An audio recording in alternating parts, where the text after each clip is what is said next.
All right. So welcome everybody to the Build a Complete Marketing Strategy webinar. I'm Rachel Tyers, the VP of Strategic Partnerships at Okendo, and I can honestly say when I saw the lineup for this panel, I was blown away. I can't believe the most powerful D2C e-commerce forces that we've been able to bring together on the same presentation. So with that, it's my absolute pleasure to introduce Moiz Ali, the founder of Native, acquired by P&G. We have Nick Sharma, CEO of Sharma Brands, Jake Cohen, the VP of Content at Klaviyo, and Okendo's very own Kim Masterson, VP of Marketing. So to start things off, I'd love to hear a bit more about each of our panelists, a bit about your background, what you do, and the companies you work with. So Moiz, over to you. Wow, okay. I've been in e-commerce for about 10 years now, so I'm a dinosaur in this legacy. I've been in e-commerce longer than Nick Sharma has been alive, is basically the truth of it. I've founded two e-commerce businesses. My last one was a business called Native that sold to Procter & Gamble in 2017. Since then, I've invested and advised probably 50 to 100 e-commerce businesses. I'm an investor in everything from Liquid IV to Manscaped to Pepper to Sunday. And so, I've just been in e-commerce for a long time and I really enjoy it. Excited to be here. Super excited to talk with Jake and Nick publicly. I probably chat with them once a week or at least once a month privately. So excited we get to share our knowledge today. Thanks, Moiz. Huge names there. Now, Nick, over to you. Yeah, so I'm Moiz's long-lost son in e-commerce. When Moiz started e-commerce, I was in 10th grade. Is that true? That actually might be true. Yeah, that is true. Wow. I got into the world of marketing by way of social media marketing. So started out doing different versions of social media marketing for singers and artists, and then found myself in an ad tech world where I was learning all the things about ad tech and bidding and header bidding and publishers and all that stuff. Then joined a company called Hintwater and spent 2 years there building their e-commerce business. Now I have a company called Sharma Brands where we work to launch brands. So companies like Gwen Stefani's Give Beauty or Feastables or Jolie, all the way to helping companies like Crocs and Bacardi figure out their e-commerce strategy and how to keep growing their digital channels. Thanks, Nick. Jake, I'll pass to you.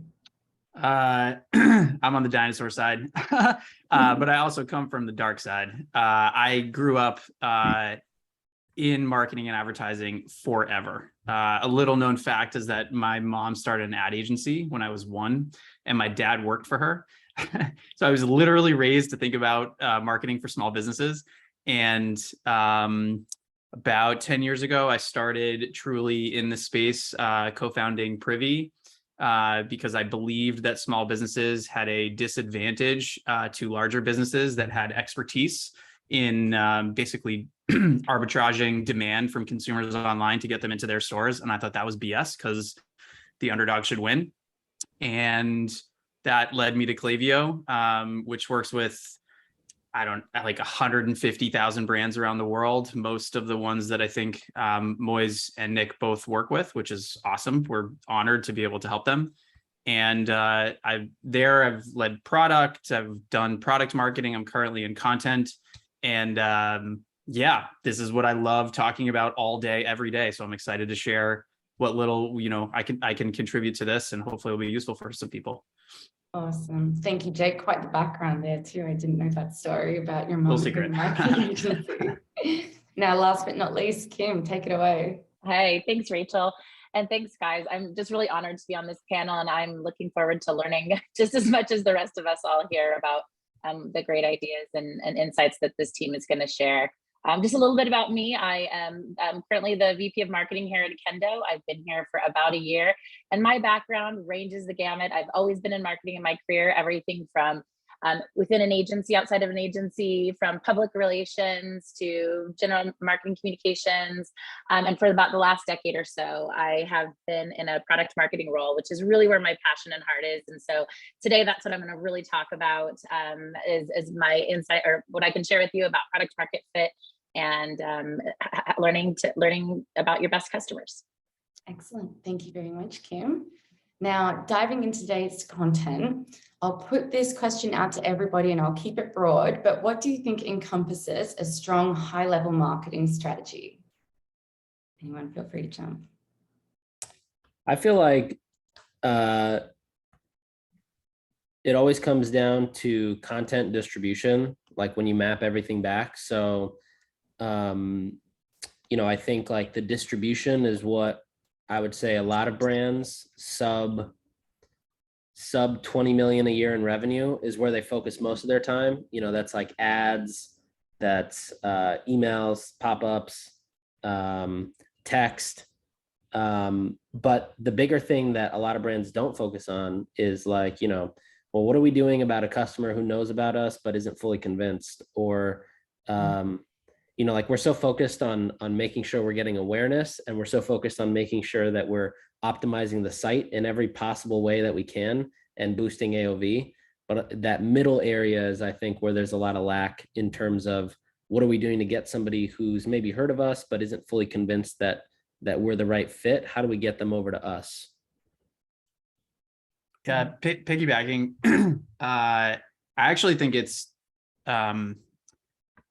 true empathy for each of the moments that you want to create for the audience that you serve. To Nick's point, a lot of people are like, we need awareness. So they like do a bunch of things, and it's like, we need to get sales. So they do stuff on their site, or they even like do promotions or whatever. But it turns out that not all humans are walking around dying to find out about the product that you're trying to sell them. They're going about their lives. And so, you have to be really thoughtful about what's the context that somebody's in at the moment you're trying to talk to them, and how do you say something that matters to them in their world, in their moment, and be conscientious about how you progressively move them to a point where they realize, I really need, whatever you're offering. And it's subtle. It's a set of, this is a funnel. It's a set of steps, but if you start with what you need people to believe down the funnel, you can create the experiences that offer the content that suggests that belief. And once you have that in place, it kind of just hums. But you got to be thoughtful about, not being too aggressive, but also being clear and pushy enough that people learn the right amount as they go. That's great. Jake, when you said that, I'm taking notes over here. I think you're absolutely right. I think that it really depends on the scale of the business as well. When you're a small business doing sub $1 million a year, you don't have the benefit of being able to, try a bunch of things because you just don't have the budget to do it. So you're sort of shooting bullets, and you have very few arrows in your quiver, and you got to make sure that each one hits. And I think as you continue to grow, your marketing strategy changes fundamentally, just because there are so many different things that you can do and test. I'll speak from experience at Native. When we were growing the business, we were reliant on organic customer acquisition for the first few months. And as we started getting some dollars in our bank account, we started expanding into paid ads. And as the business continued to grow, we were like, hey, let's try television ads. Let's try, billboards outside, in major cities. Let's try taking over buses in New York City. Let's try postcards, and let's try podcasts. And so I think it really depends on the stage of the business that you're at.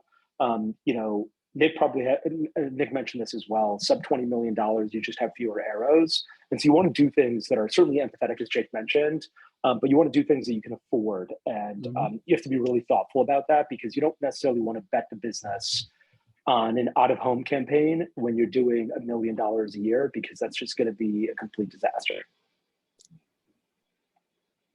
Great. Thanks, Mose. Kim, is there anything you'd add to that? Yeah, I just want to build on kind of what Jake said, the way he kind of described it as empathy. I really think about it in the same way, but I use just a slightly kind of different framework. And that's really just that you do have a very limited set of arrows to use here, but that it's really about that value exchange and making sure that at every point in time, that whatever you're asking from your customers, that you are then returning that back to them in value, whether that's content, whether that's in segmentation, whether that's in listening to what products they need and want and moving forward. And I really think that even if you're starting small, if you put your customer and having that value exchange at the center of your marketing strategy, that you have much higher likelihood of success. Yeah, the value exchange is super important. I couldn't agree more. Now, Moise, you mentioned only doing what you can afford. If you can only have the bare minimum of marketing, where would you start and why? Yeah, if you're a small team, you don't have a lot of time or probably skill to be able to put together great creatives. I know another deodorant brand actually called Lumi that launched with, it's such an incredible story. This woman, Shannon, was a doctor. She decided she wanted to launch this deodorant business. And so she went to an ad agency in Utah, and they wanted $500,000 for an ad, to create an ad. And she mortgaged her house to raise the $500,000 to bootstrap this business and create an ad. And it's, an incredible story of grit and determination and courage. And it worked out for her. She succeeded and built an amazing business.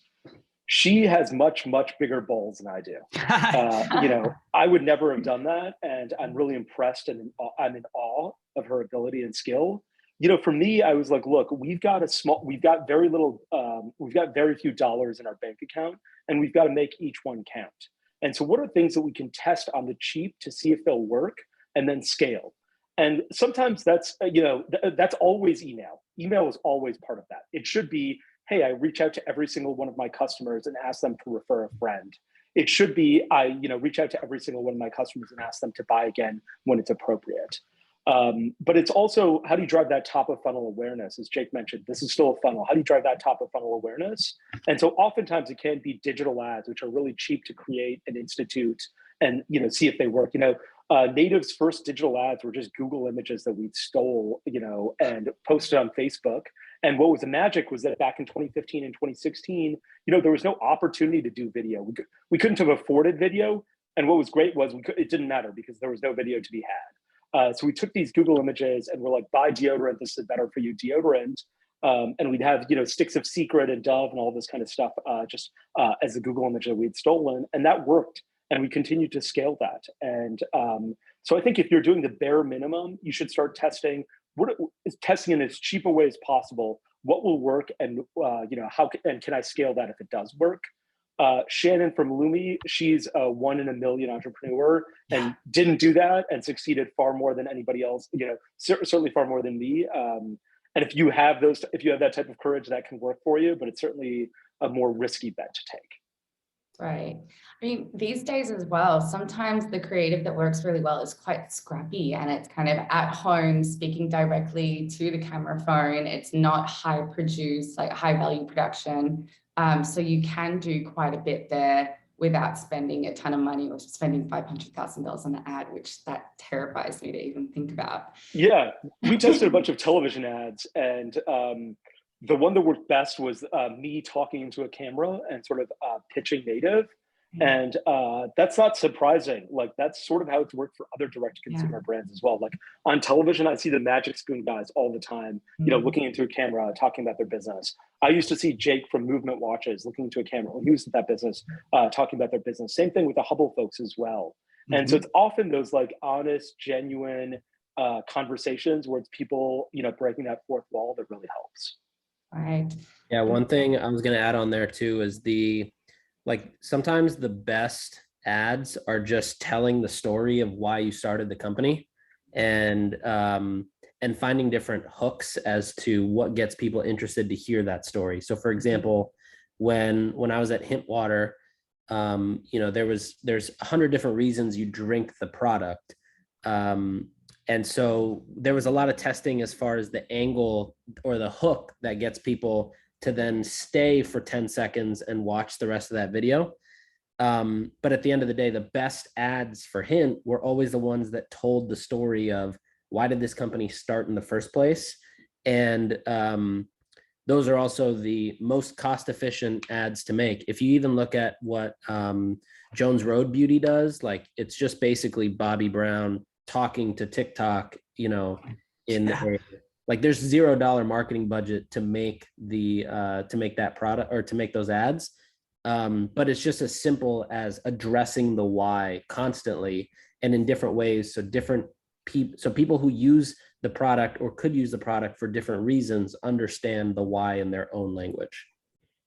I think there's also like, I think this space and consumers in particular, and I think in America in particular, but maybe not only there, we root for underdogs. Like we love a hero story. The one Moise just told, everyone's like, oh man, it's 1 in a million, right? It's like so exciting. And so I think there's always going to be a constituency of people that like want to root for someone to succeed.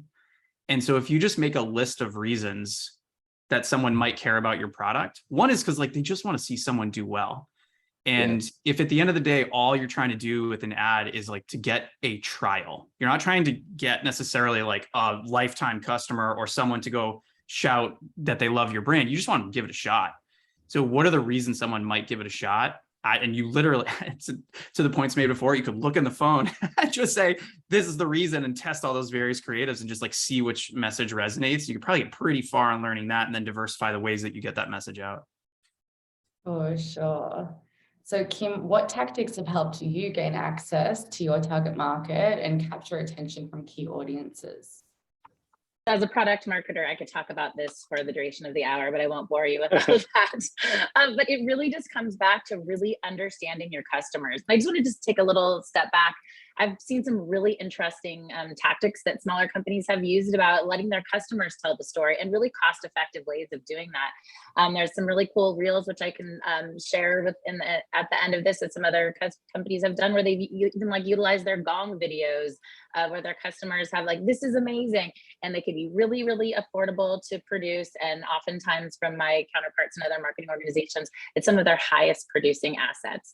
And that's really about understanding who your customers are and what they want to say, or what they want to hear from you. So I love the Lume Moise. I love that example, and it really speaks to that product market fit. There's probably thousands of deodorant companies out there, but Shannon has done a really great job of honing in and niching down and understanding the category incredibly well, and really, really being in a very crowded marketplace, really carving out a very new and specific area to play and win. And I love that example, because when those ads come up, sometimes I just watch them just to see how well they pulled it all together. So what are those tactics for gaining access to your target markets? It's finding your best customers. It's finding those customers that think that what your product, they're the first to buy. They understand what you do immediately. Understanding what they do and the value that you bring to them is the place to start. And that's how you get your product market fit and your segmentation, and build from a position of strength and go from there. So trying to boil the ocean is never going to work when you're starting out. Get focused, find where you win, and do that really, really well. And that's really how you get that flywheel of using your best customers to increase referrals and drive more sales and more traffic. I also think, I think the original question was like, what are some things you could do as a super lean team or a scrappy team? I think a few key things that anybody could do, which are free, is like, sync your product feed with Google Shopping, because that's free now. Make sure your reviews are synced across Google Search and Google Shopping, because that's free. And that's huge, especially when, if you search deodorant and DuraDry has 800 reviews, but your product doesn't have any, somebody's going to go straight to DuraDry. I think creating an Instagram shop so you can tag products is another easy one on social media. Setting up something like Refersion or Share Sale, so you have the ability to pay affiliates if affiliates want to participate. Like, there's a lot of low-hanging fruit that could just be set up once, that a lot of brands could do, and they don't really cost much. Like, affiliate costs you, the softwares cost you 2% of gross revenue. That's if they drive revenue. Google Shopping feed is free. Instagram shop is free.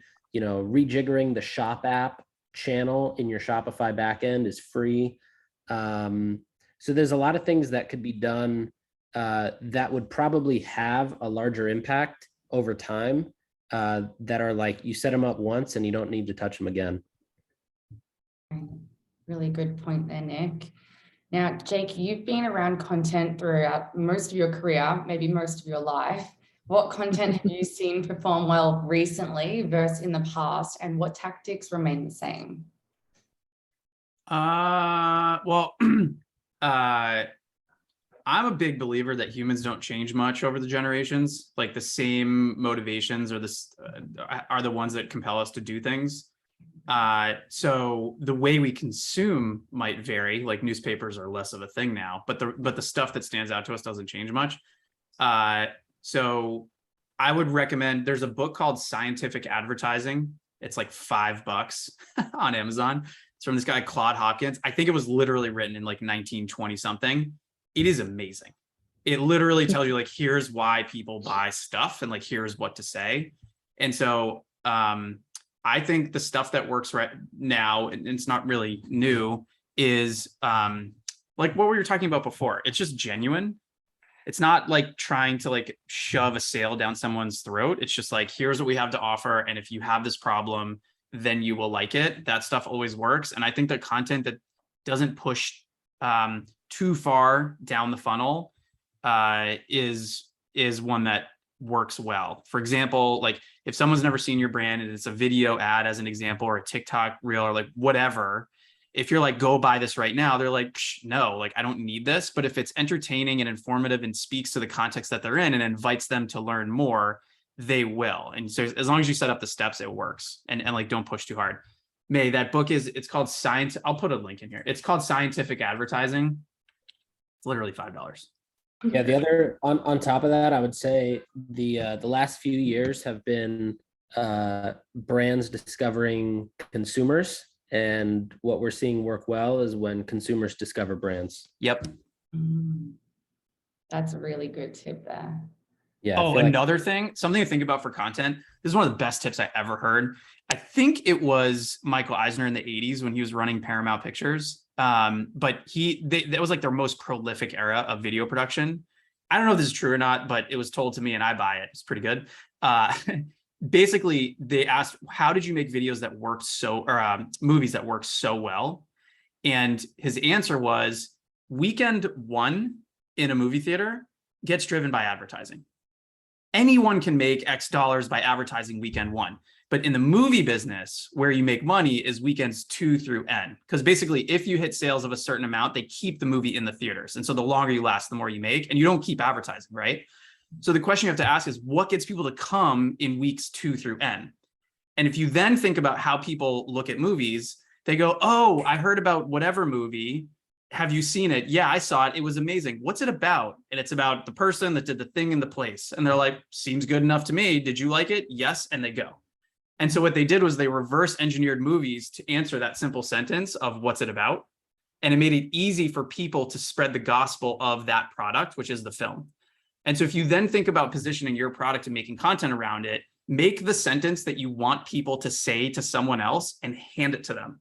And they literally will. They will literally say that sentence to other people if they enjoy your product, and just keep reinforcing that. And that will create the virality, which will keep your overall cost of acquisition lower and help get more business.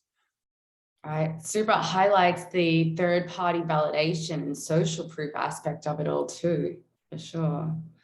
Now, Nick, what do you think is one of the most underrated marketing channels right now?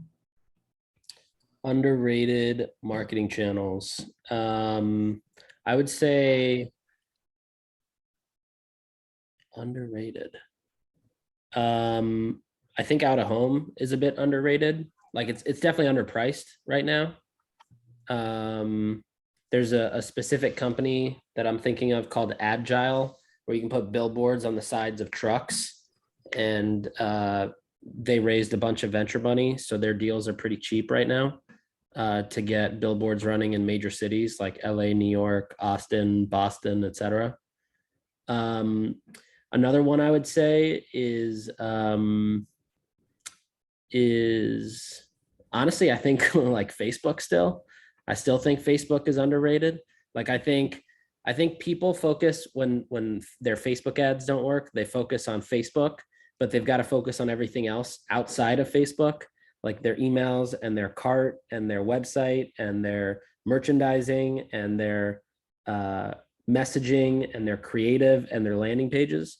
But yeah, I mean, generally, I think most of channels are underrated compared to how they're being utilized, only because I don't think most people use channels enough. Like, for example, we work with a really high-end skincare brand, and they were unable to make a prospecting audience work on Facebook, and then we took over their everything outside of Facebook. They're still doing the buy. It's the same person doing the buy, but we're doing the lander, the merchandising, we redid the site cart, and we redid the creative, and we're sitting at a 7 to 8 ROAS right now. And so I would say in that case, Facebook is super underrated. But I think the other answer is like, then it's taking that same thought process, and then how do you apply it to TV or TikTok or even like creators and influencers on YouTube. I don't think people really understand how much revenue can be driven by organic YouTube ads. So I think there's a lot. I saw Moy smiling too when I said Facebook's underrated. Well, I think you're right about that. I just think that what's crazy is that, it's probably the most sophisticated and widely used advertising platform in the world. And it's still underrated. Like, it's been around for a decade, which is a long time in the grand scheme of things when it comes to digital ads, and it's still underrated. And that blows my mind. Like, people are still not using it really well. And that includes me. And I'm sure a lot of brands that I know. And that's crazy. And it's because people spend so much time and they're like, this is the pulse of my business is digital advertising. And often the backbone of that digital advertising is Facebook. And we're still not utilizing it well. I think you're right. It just blows my mind that you're right. Will it ever not be underrated? Will it ever not be underrated? Yeah, I think it can be. Like, I think somebody can eclipse it. If TikTok continues to grow, and I think it'll be really tough for TikTok to eclipse Facebook. But 30 years from now, is Facebook what it is today? I'm not sure. 3 years from now, I would be shocked if Facebook wasn't still the 800-pound gorilla in the room. Mm-hmm. So something that's near and dear to my heart, Native saw a lot of success in collecting reviews and feedback from the start. Moise, how did you do all of that? And do you have any tips for emerging brands? Yeah, we did it in a sly way. Let me start by saying that. So first, we had a 30-day return policy. So we never sent an email asking for a review until after the policy lapsed. So if you were unhappy, we email you and be like, hey, what do you think about the product? If you don't like it, please tell me. And if you do like it, please leave a review. And it's often when you're on an iOS app, the app will often have a pop-up saying, are you enjoying using Uber? If you click yes, they're going to be like, great, leave a review. And if you click no, they're not going to show you that next page. And that was sort of the way we asked that email, which was, if you don't like it, please tell us why so we can help. And if you do like it, please leave a review. So I think that was actually a great idea, because people would be like, okay, I'm getting a personal connection with somebody here who's asked me what I think about their product. And so they're less likely to be a negative Nancy and leave a terrible review, because they're like, somebody reached out to me and it's a human being on the other side of this email, as opposed to just support. It wasn't like, here's a generic email we sent from Klaviyo. It sort of looked like it was a customized email sent through Gmail, even though it was sent through Klaviyo. And so I think that really helped. We tried to create this personal connection. Two is we sent it just past our return policy, so that if people were like, I hate this product and I hate you, give me a refund, we could be like, actually, you're beyond the policy, so we don't lose any money. Otherwise, that would have hurt our business. Three is we also segmented out people that had already emailed us in the first month. So basically, if you proactively emailed us and you're like, where's my package? It's taking too long, or something to that effect, you never even got this email. So we tried to segment out anybody who'd leave us, anyone who'd had a poor experience really quickly. And then finally, we were just very we had 10,000 orders a day. So we were sending out 10,000 of these emails a day. And so even if a small segment of your population responds to that email and leaves a review, that's going to be a massive number of people. And so I think the law of large numbers helped us. But I think the key was really like creating this custom one-to-one email where we'd sort of send it from a customer service rep or a customer experience rep and sort of say, hey, Rachel, you just purchased a bar of native deodorant. This is why we made it. And if, we'd love to hear your experience about it. If you had a bad experience, please tell me why so we can try and make it better. And if you had a great experience, please leave a review. And a lot of times the people who had a bad experience, it was something that we could fix. They'd say, I never got it, actually. It's been 2 months. I never got it. And we're like, well, we had no idea that you never got it. Let us replace it. And then they'd be ecstatic customers because they're like, someone proactively reached out to me. I had a problem. They fixed it. Other people would be like, I didn't like the scent that I got. We're like, well, let us exchange that scent with another scent. And again, we turned a customer who had an unhappy experience into a customer that had a really positive experience. And so I think that was part of it as well. Like even the people who had unhappy experiences, it was a moment where we could turn them into people who would leave positive reviews at the end of it. Such good advice. And I think being able to deliver that excellent customer service goes such a long way in increasing your lifetime value and getting those Definitely purchases for sure. And I think the other point as well that really resonates with me is just the authenticity of those plain text emails. It doesn't always need to be something really beautifully designed. It can be something that feels very one-to-one, and that can have a lot of cut through. Yeah, I think those are great ways to make connections between brands and individuals. I mean, it requires a lot of people to be trained well to be able to respond to those emails, because you do make it it's a rare moment where you can have a genuine connection with somebody on a one-on-one basis that works at the brand, as opposed to getting something from like no reply at Amazon.com. It's the least emotional type of connection possible. We were trying to do the opposite and form an emotional connection so that you like the product more, so that we could correct issues, and so you'd be more inclined to leave a positive review. In fact, I remember in law school, I've got a great story about this. There was a professor who was absolutely horrific. Everybody hated it until the day it came to do teacher evaluations or professor evaluations. And then he said something incredibly sweet. And he was like, look, I really believe in all of you. I've been teaching for 20 years. You're one of the best classes I've ever had. And if you're losing a little bit of faith in yourself, you can borrow some of mine, because I've got enough faith in all of us here. And I'm sure he knocked his professor evaluation report up 1 star or 1 point just by that, 3-minute speech he gave us before handing out the forms. Because afterwards, everyone was like, you know what? He's not that bad of a guy, And so that's a little bit of what we were trying to do as well. Very smart. You said one thing I want to add though. You said because like at Klaviyo, I attempted to do the same kind of thing, and it's you have to be really thoughtful about how big your team is in training those responses, because in the same way that a special magical moment that goes well can make a customer for life, one missed moment can ruin a customer for life. So, yeah. So it's like I agree 100% with everything you just said, Moise. And when it's early, it's invaluable also from a founder perspective when you're getting the feedback when people aren't happy, because you can go fix those problems upstream. So it also feeds into product development. But you got to really, really, really, it's almost like, I don't know, in a lot of ways, you want to think about the people who are on the front lines when a customer is unhappy should be the most trusted, cherished, trained people in your company that you almost feel like are a founder to some extent, that they can make those decisions that are like, when there's a policy of like, we only give refunds up to a certain amount, they like go above and beyond. They're like, you know what, forget that. I'm going to have someone show up to your house tomorrow to take it away because you shouldn't even have to deal with it.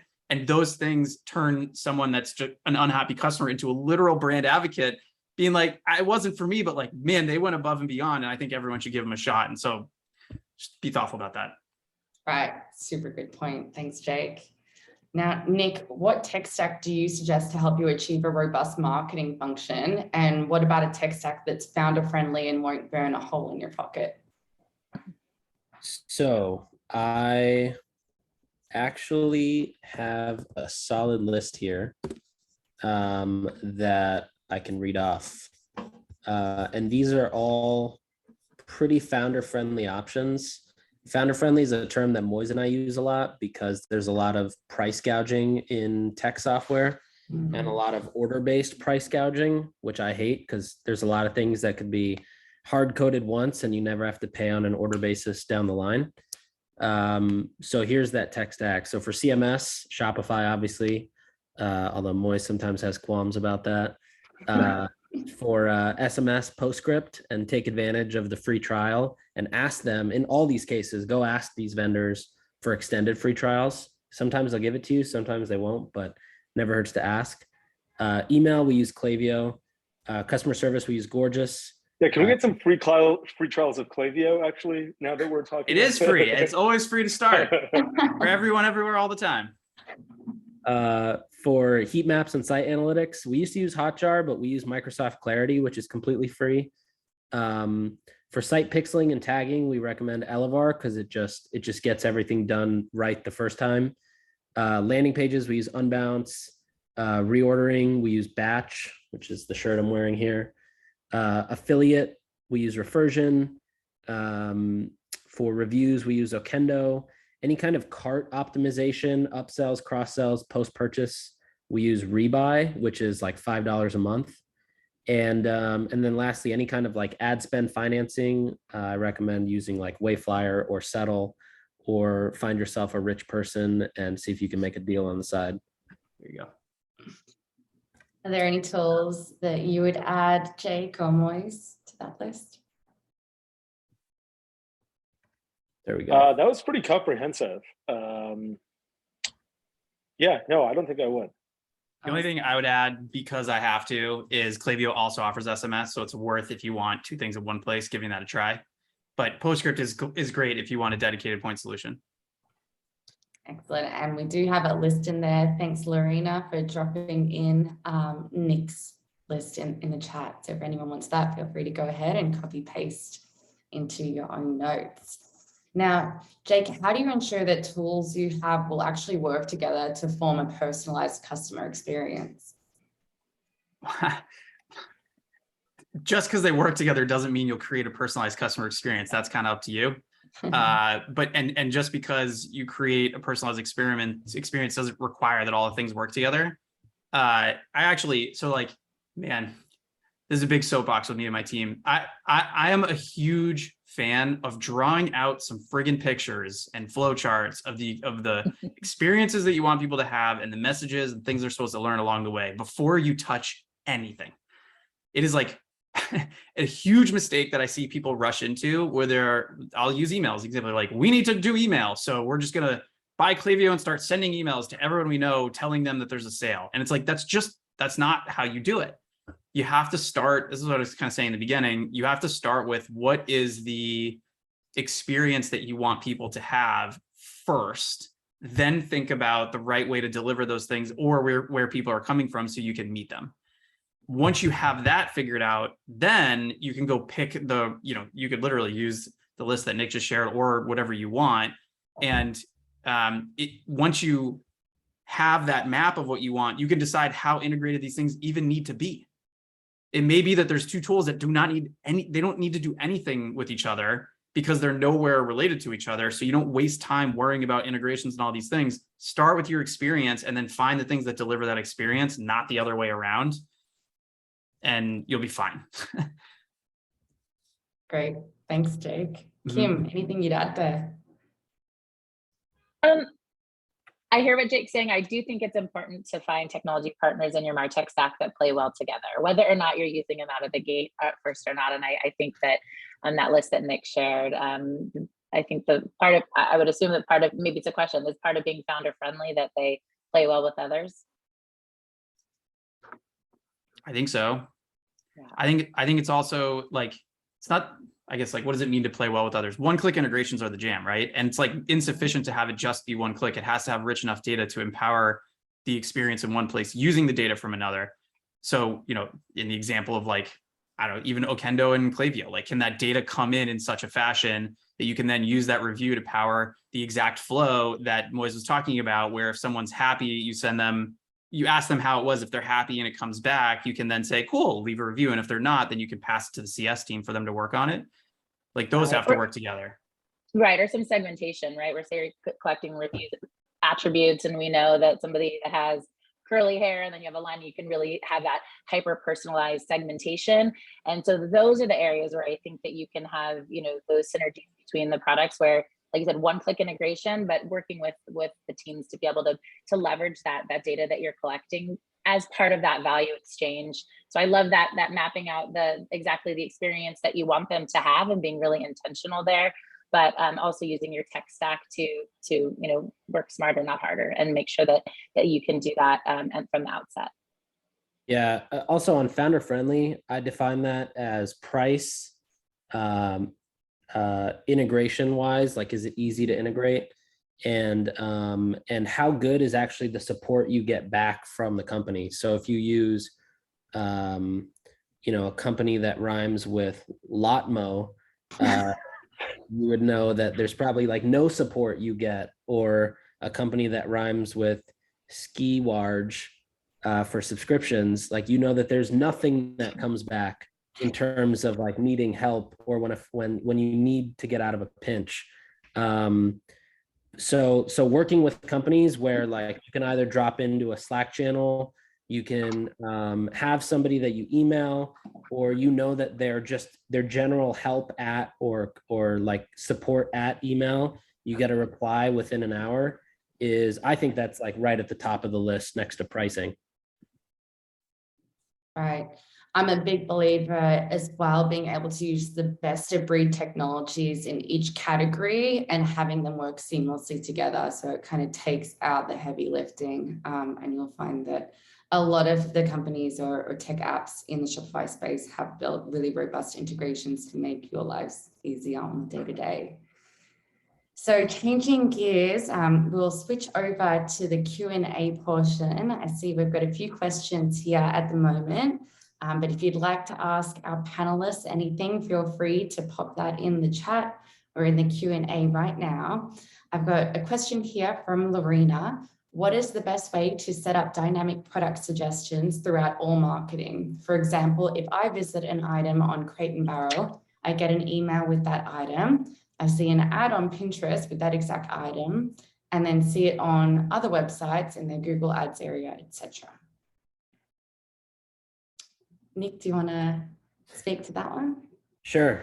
Yeah. So that's basically Crate & Barrel is pixeling you as a user, and when they when you go to their site, on the back end, there's snippets of code from Facebook, Google, Quantcast, Klaviyo, and others that load. And so those are actually capturing you as a user and understanding that you're looking at, let's say the Caraway cookware set on Crate & Barrel. And then when you leave and they identify that you did not make a purchase, but you showed interest because you went to the product page. Of course it was, yeah. So I was also on that site. I was like, that's a very specific product to recall for Crate & Barrel. By the way, Lorena, today on Prime Day, Caraway's on sale on Amazon if you're looking for that. But yeah, so basically those platforms are understanding that you have an interest in those products, and they have a set cadence to follow up with you. So email might be, an hour or two after, and then Facebook, Instagram, etc. The banner ads, they all understand that, our job as ad platforms is to hammer you with those ads until we see that you've come back to the site and made a purchase. But you could either set those up again individually on your site, or you can use that platform Elevar, where you set up Elevar on your site, and then within Elevar, you link everything else. Great. Thanks, Nick. I've got another question here. How do you organize your time in planning marketing strategies, since there are so many, from organic social media to billboards and radio to paid ads to email, etc.? Okay, I can't help myself.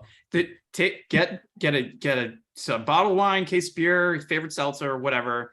Get a pizza and like a friend. Go in a room for 4 hours. Close your eyes and envision someone who might want your product, and like map out how they will go from browsing on Facebook, walking down the street, whatever else, to feeling like, I love this. Map that out first. Once you have that, ask yourselves, how can you create those interactions? And it will answer that question for you. Because every product is different based on what you sell, the price point, the age, the demographics, the average order value in terms of the frequency of purchase. Like all of those things create different marketing strategies that are required to get the transactions and the repeat transactions and the virality. There's not really a one size fits all. It all comes back to what are the experiences that you need to create to get someone to care about your product, love your product, and tell other people, and then go figure out how to deliver those things. And that will tell you your time allocation. But like it's not rocket science. Like it's supposed to be really, really, really fun. Get a big piece of paper, even a whiteboard, and like put on some fun music and just like be creative. And it's like you'll have this blueprint and you just keep working on it and measuring how it's going over time and improving it. Great. Is there anything anyone else would add there?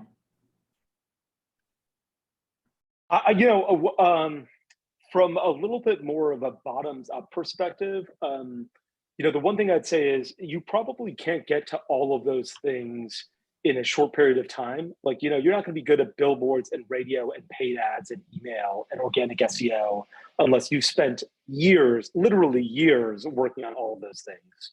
And so what I tried to do is I'd be like, okay, if we're going to work on paid ads, let me put in enough effort until sort of like an 80-20 rule, which is I think I've done as much as I can until we start plateauing here, and any other changes that I make will be incremental. And so let me spend my time, creating a better email flow via Klaviyo or more campaigns, or, using the reviews that I've got through Okendo as social media assets. And so I think I think people should do is really figure out how much of their time they can allocate to a given channel before it's just starting to make slightly incremental improvements, and then say, you know what, these incremental improvements would be great if I was Apple and had Steve Jobs, but in reality we're not. So let's move on and pull the next biggest lever that I can. And so early on, it's really hard to be able to afford billboards and radio early on. Early on, it is a lot of organic SEO or digital ads or email, and those are the levers that you can pull. So I would do what Jake suggested and go into that room with a pizza and a blindfold and your friend. And then I would focus on those channels and say, okay, how do we map this out from looking at just those channels, and how can we improve that? And then I'd go and execute those, focusing on those channels that probably just cost me as little as possible. Totally agree. One thing to add, depending on how much you've done and where you're at in your business, this specific advice will vary. But I would highly recommend starting with the bottom of the funnel, closest to the point of transaction, and then working your way up. A lot of people, it's like counterintuitive almost. They're like, well, we need to get people to our site and then hopefully they'll buy, but you can spend a bunch of energy getting people to come and have a bad experience, and then they go away and they don't come back. So it's much, much better to get a high conversion rate lower in the funnel early and set up the mousetrap, if you will. And then you can spend way more time at the top of the funnel testing different ways to bring people down so that, you get as much benefit from that as possible. Great point. Really good point. Now, sort of segueing into our next question, what's the best way to find a digital marketer? Jen says here, I certainly need help as a founder. What's the best way to find a digital marketer? Okay, great. Nick is typing an answer. I want a screenshot of that. And read it. I was gonna type, but then I realized that we could probably discuss it. But I personally, I'm biased because I invested in a company called Marketer Hire. So marketerhire.com/Nick. But outside of Marketer Hire, I would say the best advice would be, one, you have to understand why you're trying to hire a marketer. I've had portfolio companies who want to hire a marketer because they just want to run paid ads. And, earlier today I got off a board meeting prep, and they're like, well, this guy that we hired is we're thinking of letting him go. Oh shoot, I hope he doesn't see this. But you didn't say the company. Yeah, I didn't say the company, but then you look at it and it's like, well, it's actually not his fault as the marketer. It's the stuff he's getting from a content standpoint and the assets and the website, that's what needs to change. So I think really understanding why you need a marketer and what you want them to do is going to be huge. The second one is there's generally if you're looking for a marketer as a founder, you're probably pretty early stage. So understand if you need a marketer that's more focused on brand, so communications, tone of voice, messaging, creative, or somebody who's more focused on distribution. So ads, email, etc. And as a founder, you're usually one or the other. It's kind of rare that you're both. So figure out which one you are and hire the other one. And again, it's not like they're doing marketing. They're just helping you. You're still the founder. And until you're doing, maybe $10 million, like you have to be just as you're still CMO. But yeah, I would say marketer hire. I would say go on Twitter. There's a lot of smart people on Twitter, although make sure that if you find them from Twitter, they're actually working too. They're not just tweeting all day. And yeah, and there's a jobs board that I have, so you can post there and you can use the code Okendo to post for free, which I'll make that right now. But yeah, anything else, Moise? I think a few things that you said were spot on, which is make sure you understand what they're going to be doing. Like, it's very rare for someone to be good at social ads and search ads. In my, I've heard of one person, and I think it was like the founder of Zulily, that was good at more than one channel. So those people are generally not available for hire because they're doing incredible things. Like, are you looking for somebody to run Google search? Are you looking for someone to run Facebook? Those are two entirely different skill sets. And if you're looking for someone to run email, that's a third. And so know what you're looking for. And that was great advice, Nick. And the other thing is, I think, vet very carefully. Facebook is really hard because you can't be like, here are two creatives, which one do you think is going to perform better? And no one has the judgment to be able to be like, yeah, A is going to do better than B. That's just not possible. But you could ask things like, what percentage of your spend do you usually spend on retargeting? Do you block, what percentage of your spend do you run lookalike audiences? How often are you testing Facebook feed only versus Facebook and Instagram? For email, it could be, how often are you sending, how many emails is too many emails? And I remember one time we sent out 4 emails via Klaviyo on Black Friday. And we looked at the results a month later and we're like, 4 emails is not too many emails. Do people do those types of audits? Do people think about that? Or are they just using their gut to be like, yeah, I think, I could get 2, but any more would be bad. And so I think it's really important to ask really sharp questions, not to necessarily judge, do they have the creative ability here? Because the creative ability will be judged by consumers at a massive scale, but do they have the understanding of what to look for when they're creating the assets, and do they have the right mentality of testing so that they would make a great hire for this business? That's what I would look at. One thing to piggyback in there, when you're early and you're a founder that doesn't have a marketing background, it can be really hard to figure out all the things that Moise and Nick just mentioned, because it's those are learned. We did not enter the world knowing the differences between social and paid ads. It's all learned stuff. So it's really good to sort of just hear stories from other founders of what they did early. So Starter Story is a good place to read about that. There's a ton of stories about brands of various sizes. Getting into any sort of Slack communities or forums, Klaviyo has a community. I'm sure many others do. You can ask what are the first few things you did? What should I look for in my first marketing hire and why? How should I measure success? And then once you get those things as ideas, then I agree 100% with what Nick and Moise said. Define the problem you want to solve first and foremost, because people hire people to solve problems. Be clear about the problem you're trying to solve instead of just picking a boilerplate job description. Then you get the wrong person and then you end up having to let them go because you set them up for failure. And it should hopefully work out from there. Right. And then I've got a question here from Chris. If there's a store that's just starting out, would you recommend setting up a Facebook pixel via Facebook app in the Shopify dashboard, or is it far better to do it with something like Elevar from day one? Nick, maybe you can elaborate on that.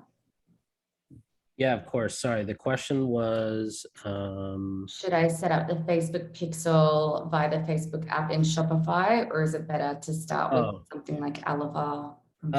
If you're running mainly Facebook, then you could probably just do it direct. Or if you're running 1 or 2 channels, if you're running just Facebook and Google and TikTok, you could do those direct. However, I would recommend Elevar, even if it's just those few channels, only because they pretty much guarantee that you're going to have less than 5% of unknown traffic. And so that's been hugely helpful.